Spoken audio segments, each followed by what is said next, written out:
Once you buy your M card, don't tune it immediately. You know, a mid-pipe is not going to void your warranty. If you were a true hater on this chassis and you hated the body no matter what anybody did to it modification-wise, I think you will absolutely hate what is to come.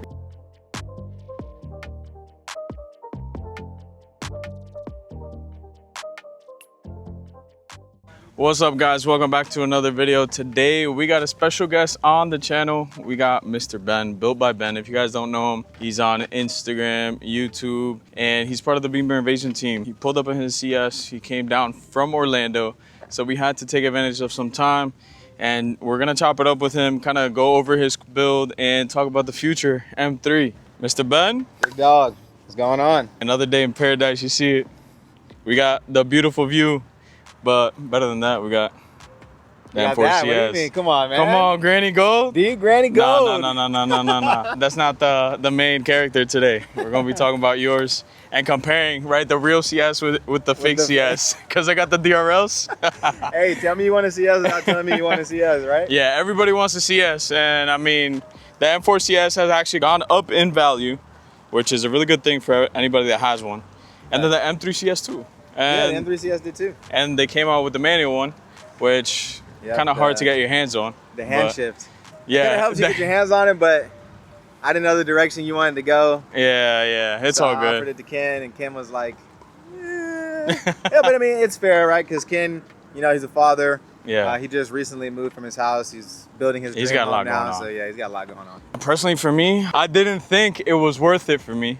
Yeah. Because on manual, it comes with the same, you know, horsepower. I know it comes with different components that we're going to talk about, sure, right? Yeah. But for me, I was like, I already have all these mods into the car, and it's the same drivetrain, basically. So what's different? To your point, right? I was shocked when I saw it, when they came out with it and all the specs, you know, specifications came out for it. When I saw that it had the same horsepower as a base, right? No offense. To me, it didn't make sense, right? If you're going to come out with the CS, why not give it the same horsepower as the M4 CS, the M3 CS, and the CSL, right? All at 550 horsepower. You're paying a premium for less, and you're getting the same horsepower as what you currently have. That's what I'm saying. Obviously, to some people, it's going to be worth it, right? Because it's a collector's item. It's a G-body manual CS, right? First manual CS. You know what I mean? So first one. So BMW, they take that stuff to their advantage, right? And I think they only produce less than 1,000 or 1,000 units, something like that. And only in North America, right? I believe so, yeah. They knew that the clientele would be there. They knew that people would buy it regardless. You know, again, to your point, then you have people like us who look at those things. Is it worth it for me to get rid of what I currently have with all the modifications and the money that I have into it to get something like this? Yeah. So. And the starting was what, like 107 or something like that? Yeah, I believe. Somewhere I think it was like there? 107, and then once you got the color option, you know, that you wanted, 4,500. so on and so forth, 4,500. I think carbon ceramics. If you want the carbon ceramics, me personally, you know, we can get into that.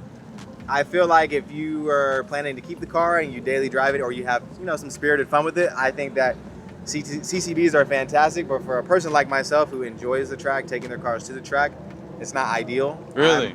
Not a huge baller like that, right? Once you wear through your CCBs, whether it be the brake pads or the actual wear indicator on the CCB, you know, that's a replacement. And from factory, when you order it, it's 10 grand.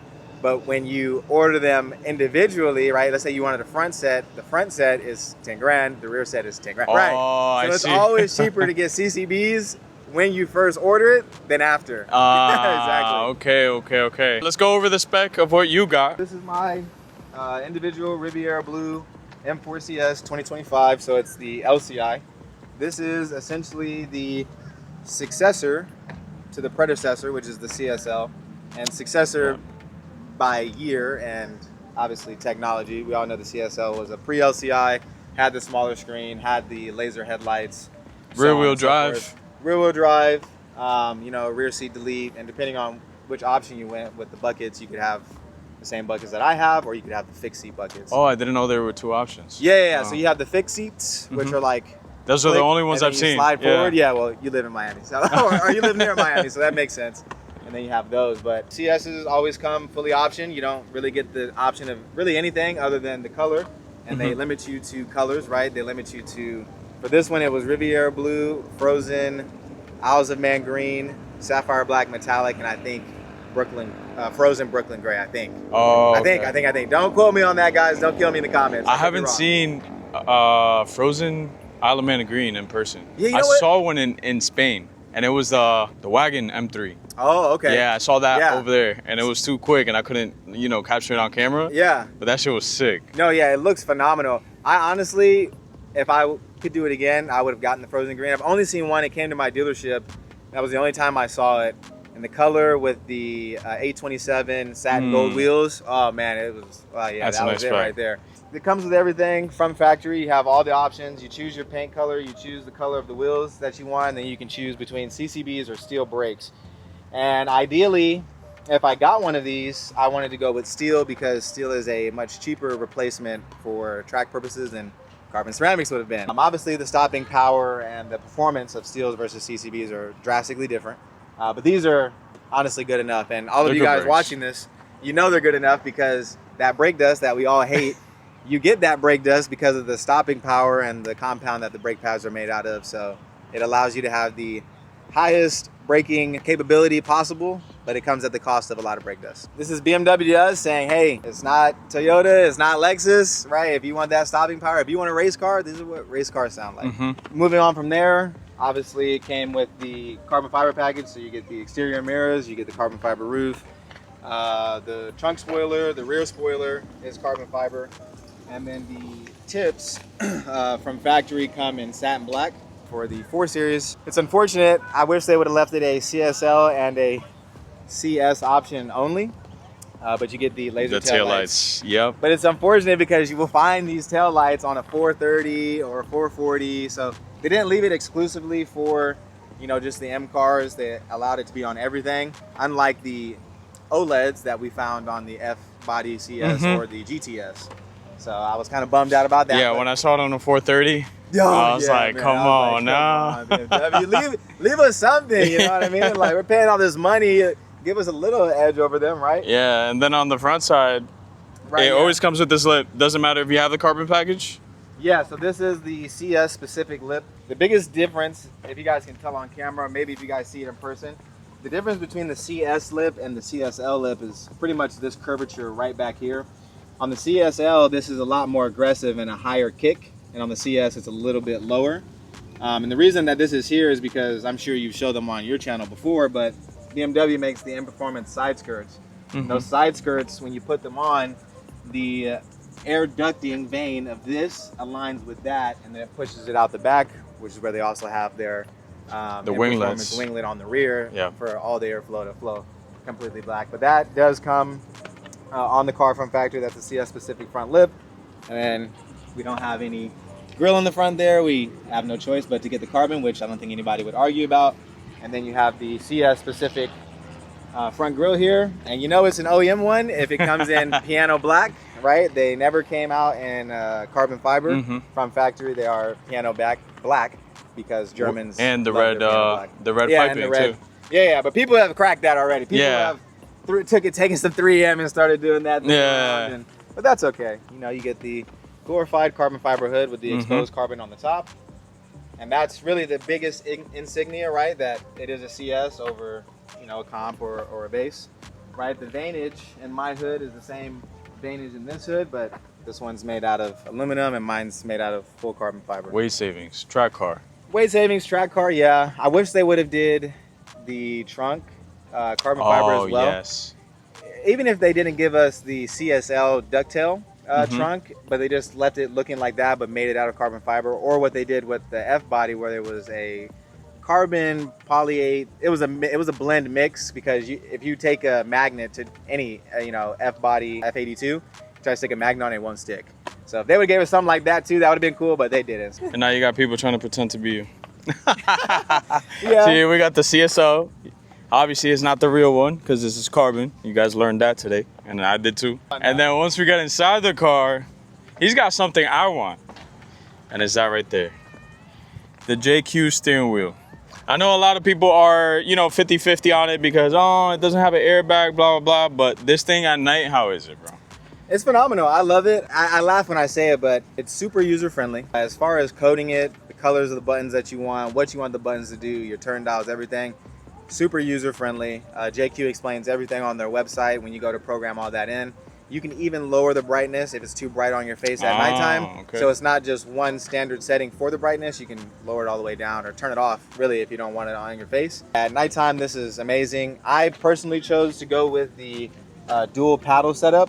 So I have the smaller paddle up here, and I programmed these to be my turn signals, because when you have a track... You use those? Only in Miami. When you have a track-oriented steering wheel setup like this, the hub system right here connects to your OEM, but it protrudes out so far when the steering wheel is mounted that when your hands are on the wheel, you really, unless you have some crazy long fingers, you can't reach your turn signal here or your wiper blade. So they, allow you to program those functionalities to continue to use them if you so do choose, or if you use your turn signals. And then I also programmed this light blue button right here is my wipers. The red one's my M2. The darker blue one right here is my M1, and then that's my horn. And then these are some functionalities for my iDrive screen along with the turn dials. Can you turn on the AC through there or no?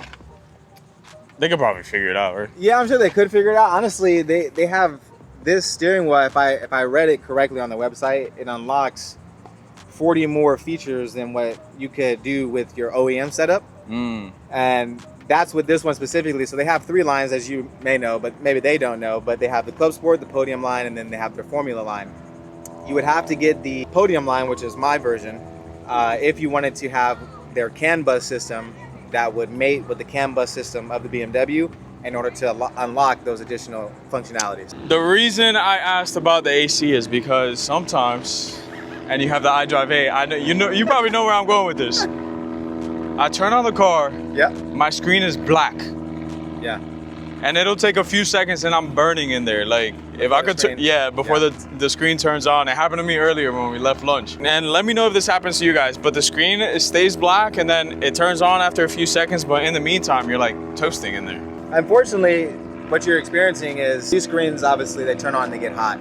So what happens is when your car is left outside and you get back in the car and it's 200 degrees in the interior, the monitor actually has a temperature sensor inside of it. So what happens is if the monitor gets too hot due to the sun beaming on it while you're at lunch or whatever the case may be, when you turn the car on, it won't turn the screen on until it drops below a certain temp in order to not fry your screen, which is very expensive, by the way. You replaced one already? We have replaced them, but not for that issue. We've replaced them because they either no longer communicate, or the customer is experiencing what we call several HUH resets. HUH stands for a head unit high. So the head unit itself isn't the actual screen, it's the module behind the dash area where those vent grills are on some models. And what's happening is the software that's in it is unfavorable. So when we perform a software update to your car, that's why I always tell people, once you buy your M car, don't tune it immediately unless you really don't care. But I always like to tell people, give it a year, because when these cars come out, BMW changes a lot of things on the back end that they don't necessarily tell the customer and sometimes the people who work for them. And then what happens is that we start experiencing issues, or the customer starts experiencing issues, and then BMW will release, which you're probably familiar with, and you guys too, what's called a SIB, which is a Service Information Bulletin. And that is their way of telling us, the technicians, hey, this is something that a customer may potentially experience with their vehicle, right? So a head unit reset where the screen turns black is one of those things. So then at that point in time, we would program the car. If that didn't fix it and you were still experiencing it, then we would replace the screen or the head unit, whichever one was the defective component. Earlier on, like, it would just drop Bluetooth communication. Yep. Like, I don't know, it would just drop it. And maybe this happened to other people too. It does. But it just drops Bluetooth, CarPlay. It's like Bluetooth no longer compatible. My phone is up to date, the car's up to date. And then the next time I start the car, it's back. It's back.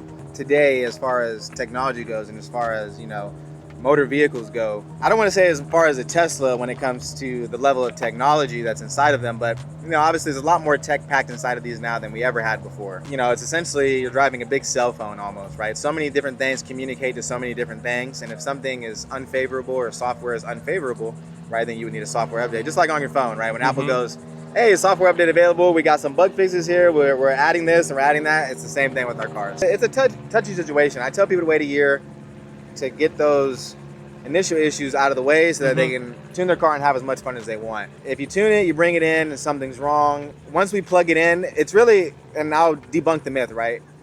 Once we plug it in, it's really not the technician nor the BMW dealership that's voiding your warranty. What happens is when we plug it into our systems, BMW can see it. It's called ISTA.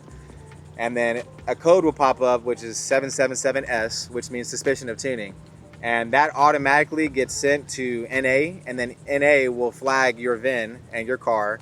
And then when you come in for something else later down the road, we'll let you know, hey, by the way, your vehicle has been flagged for the drivetrain. You no longer have a drivetrain warranty. But that doesn't mean you lose all of your warranty, right? You can still come in if there's an issue with your headlight, tail light, interior, exterior, so on and so forth. That's an actual defect or a defective component from factory. You can still get that warranty, but if you blew your engine or your transmission or anything that's related to the drivetrain, that's not covered. Yeah. Because you're at that point adjusting and tuning everything that was supposed to be factory into something that's not, right? Exactly, and stressing all the components that weren't meant to be stressed to that level.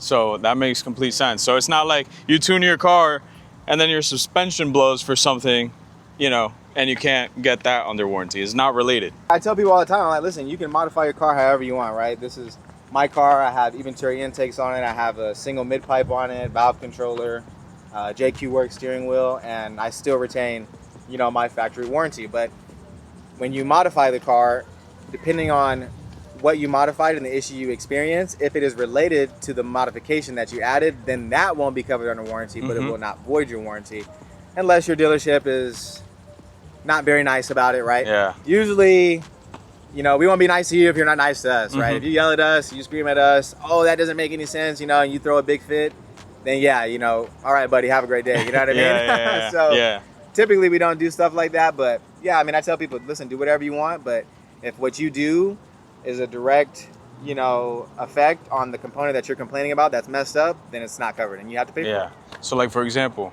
this is a question I get asked literally like every week, at least like 3 times, right? Especially early on when I did my exhaust changes and things like that, was, does it void warranty, right? The exhaust.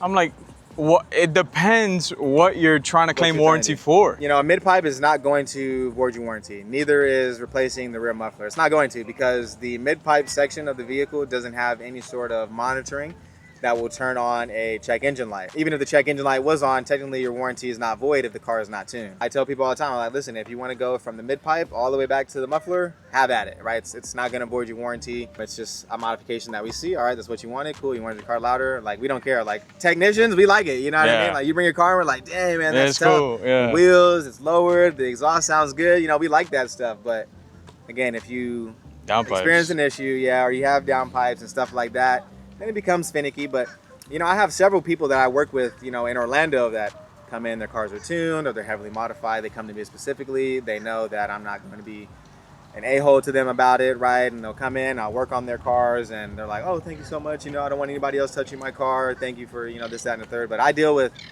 you know, heavily modified BMWs that just come in for an oil change. All right, cool, in and out, fast food restaurant, have a great day. And then I deal with, you know, ones like mine where there's a couple of mods, but not too many, and same thing, you know, no issues. There's the myth debunked. And now I think it's time to talk about the new M3.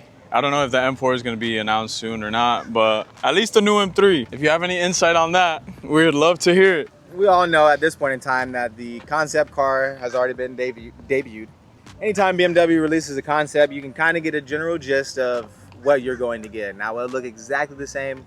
Probably not. It will have some similarities, right? And I told Ken the same thing, right? When these cars came out, everybody's like, oh my God, the G80 is so ugly, right? The front end of the car looks terrible. The body lines look terrible, blah, blah, blah, blah, blah.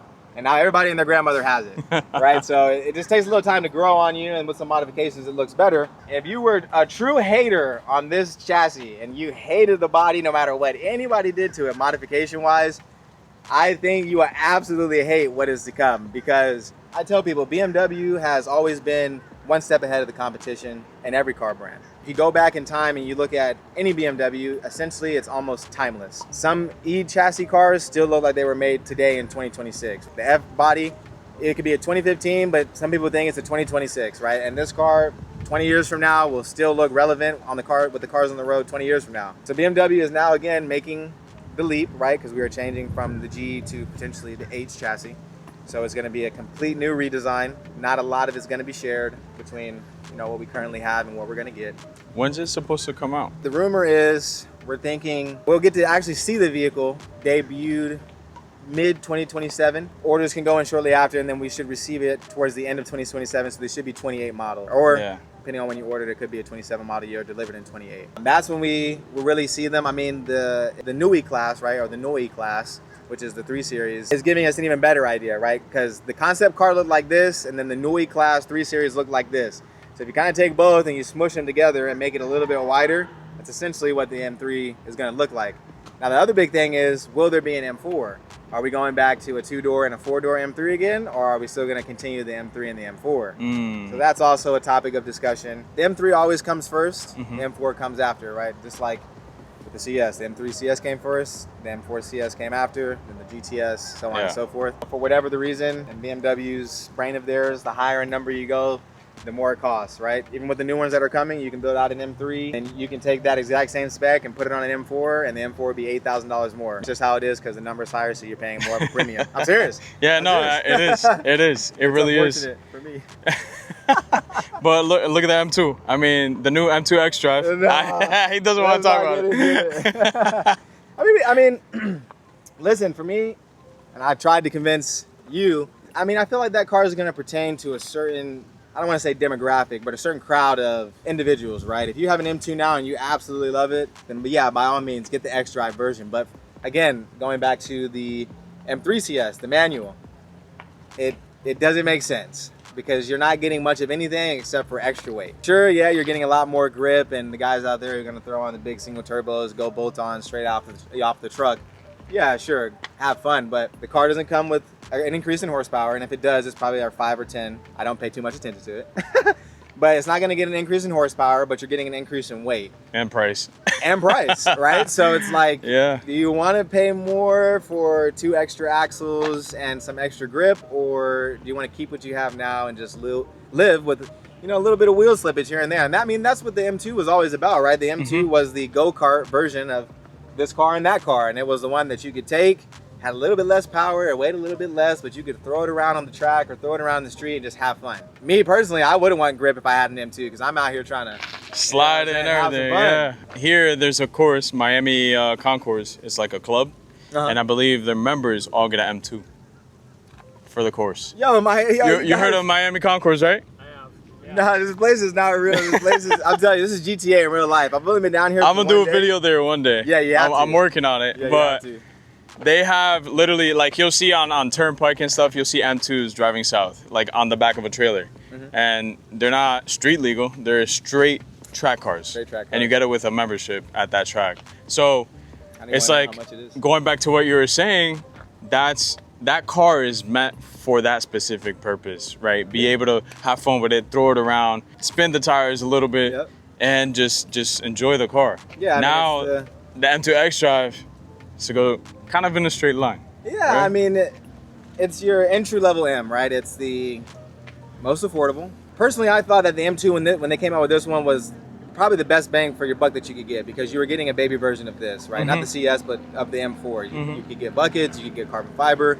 You were getting all the bells and whistles as far as electronics goes, as far as the leather goes, so on and so forth. Same engine. Same engine. So you really weren't getting. It wasn't like back in the day with the S55 M2 Comp to where the seats, you know what I'm saying, the interior wasn't the same, the quality wasn't the same, the leather wasn't the same, you know. But this time around, they were like, all right, here's the price. Here's the car. We took this car and we shoved it into this smaller version. Take it. And people took it. Yeah, no. At first, I hated it, bro. You still do. I like the M2 when it's modified, but when it's stock, I detest it.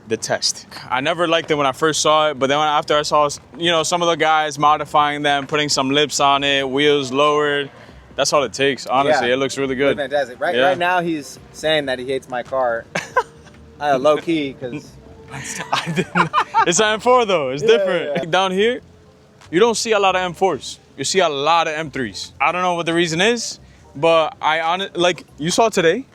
You saw the price, but you saw today when we went out, right? At Cars and Coffee. I think there were like 2 or 3 M4s max. Yeah, there was the Max. green one, you, and I think that's it.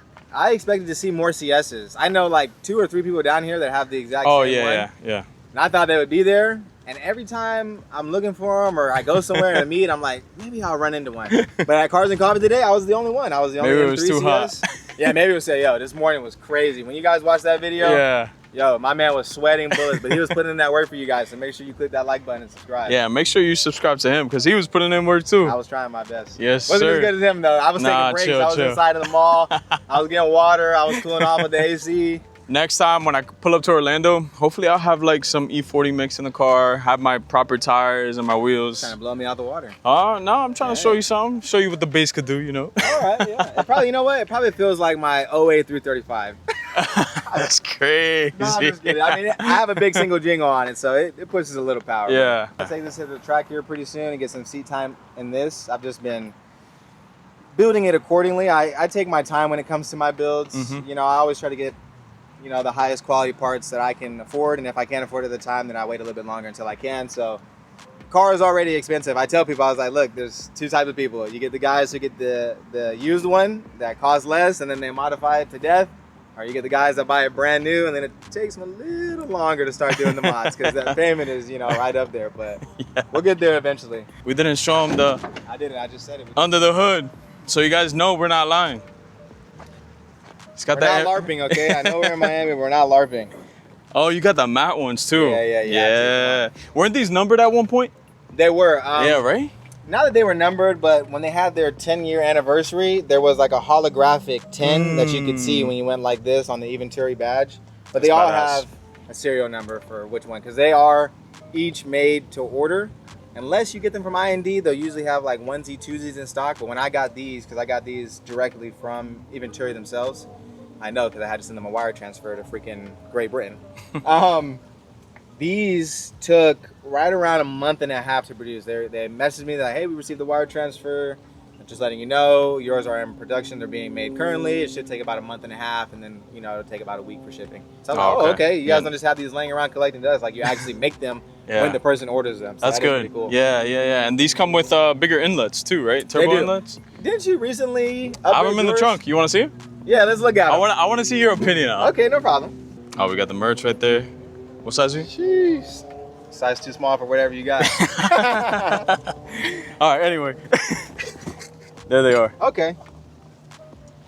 Dang, hot. Oh, it's hot. Yeah. We'll Damn. play hot potato with it. CNC machine, I'm assuming. Mm-hmm. Billet aluminum. 61, I believe. Okay, 6061. So we know it's a good quality, right? 6061 is good quality. The only advantage that I would say the Eventuris have, and if you guys watching this go and watch my video, you'll see that the orifice here on this one is smooth.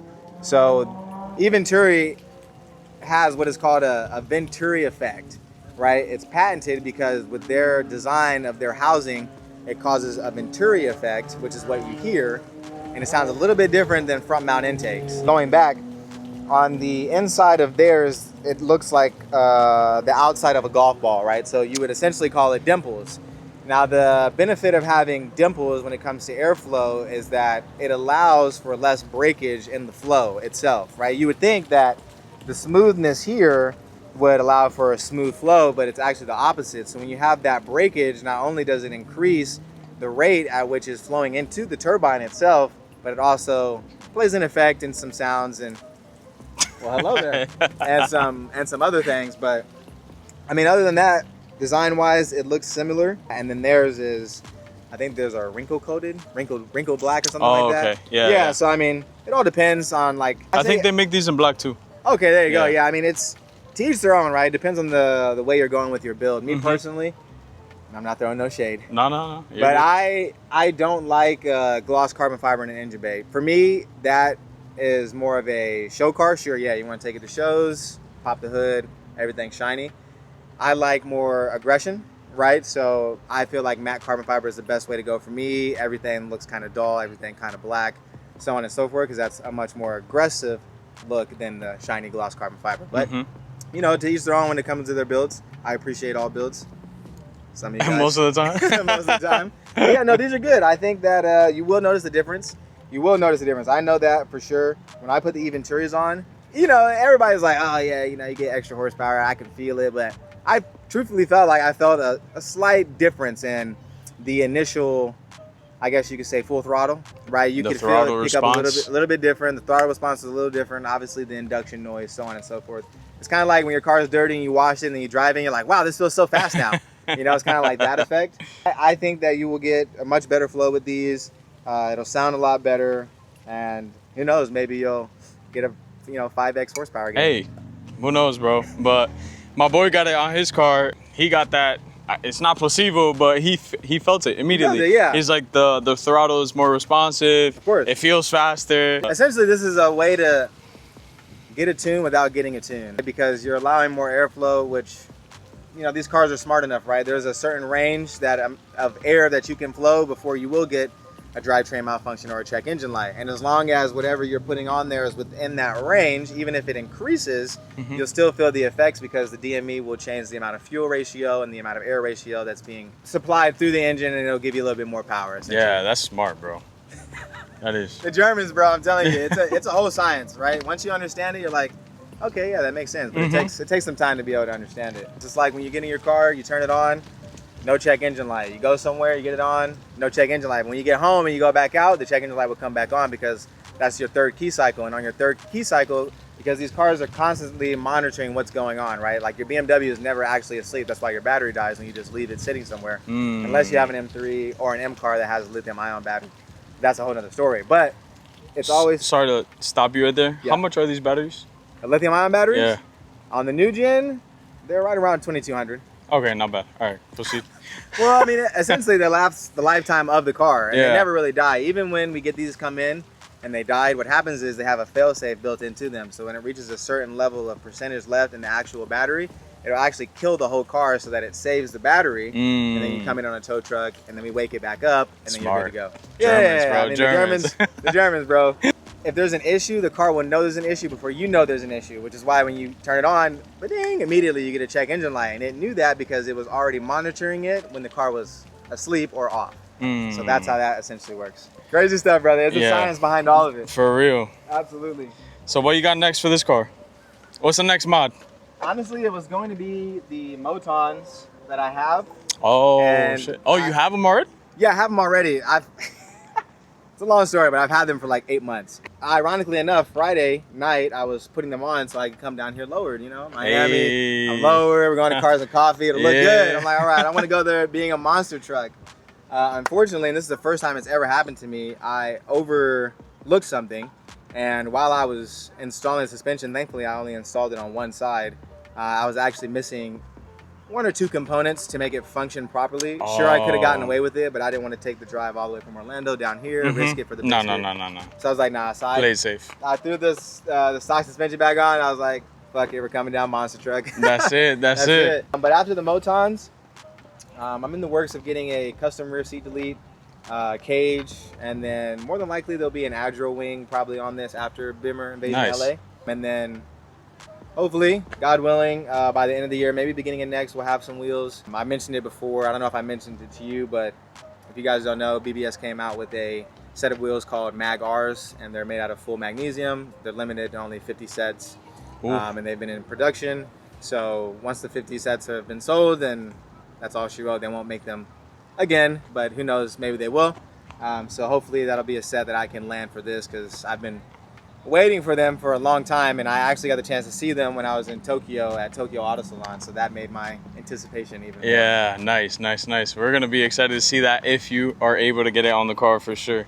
But this thing is nice, bro. Oh, don't mind the bugs. He drives his car. He drove it down here 3 hours. Obviously, Florida is full of bugs. It's going to be exciting watching this build come alive. Maybe we'll do a track day together. Come on down, baby. Up in Orlando. Right. Yeah. I'll tell you. You go to Sebring? Everything you want to know. Yeah, I've been to Sebring and I've been to the firm. Okay. Sebring will be closer to you than the firm will, because the firm is more up north. Okay. All I'll say is, if you've ever been to Sebring, anybody watching this, turn 17. We all know turn 17. So if you've never had any track experience, you know, I always recommend an instructor, right? Because you will learn so much more having someone who knows what they're doing tell you what to do than if you just go out there and try to do it yourself. Yeah. You know, when I started out as a novice. Now I would consider myself a rookie. don't really have too much experience, but I have enough not to have an instructor with me. You know, so it's only up from there, right? Very humble of you. If anybody wants to reach you, built by Ben underscore? Yeah. Built by Ben underscore on Instagram. I think you took a... YouTube, built by Ben as well. Yeah, YouTube, built by Ben as well. Please don't ask me too many questions. Save the questions for another puller, right? Not me, okay? Actually, I'm gonna defer that. Send them to Dini underscore G80. He loves questions. Or Marco, right over there. That guy Yeah, Marco. Yeah. He works at Yeah. Bremen.